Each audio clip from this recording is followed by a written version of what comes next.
মাদক নিয়ন্ত্রণ অফিস থেকে, মাদক দ্রব্য নিয়ন্ত্রণ অফিস। আমরা ঈশ্বরদী পাবনা খ সার্কেল থেকে আসছি। আমাদের কাছে গোপন তথ্য হচ্ছে, আপনার নাম কি? আজিরন। আজিরনের বাড়িতে অনেক মানে মদ বানানোর উদ্দেশ্যে যাওয়া ভিজাইছে আর কি, মদ বানায় বিক্রি করে, আসর করে।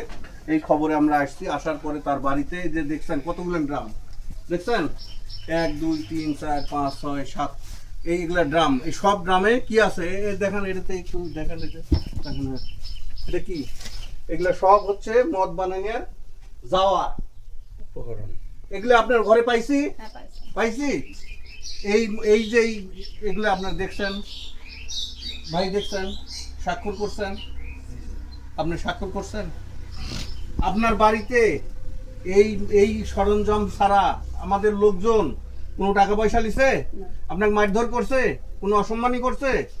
আমাদের কোনো অভিযোগ আছে?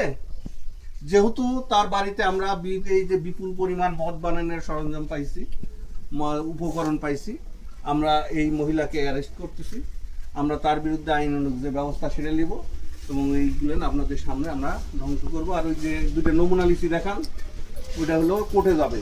এই দুটো হলো ওখান থেকে লিচি, এটা কোর্টে যাবে, এটা একটা কোর্টে যাবে। আর এটা যে মদ বানানো, এটা হলো টেস্ট হবে, ঠিক আছে? এটা হলো পরীক্ষা হবে যে এটা আসলে মদ বানানোর জিনিস কিনা, তাই না? আর একটা কোর্টে যাবে। আর বাকিগুলো এগুলো ঢেলে দেন, ওনার সামনে ঢেলে দেন, ভিডিও করবেন সব কিছু। হ্যাঁ,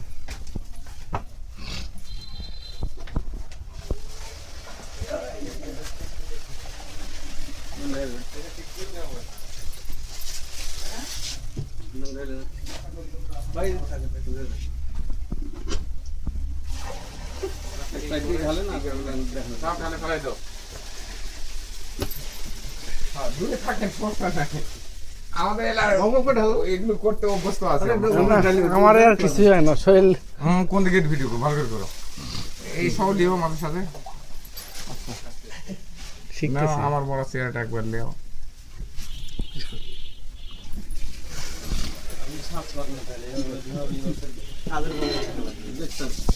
ওকে, হ্যাঁ, বাড়ি মানে সব ভাঙে ফেলে দাও। ঠিক আছে।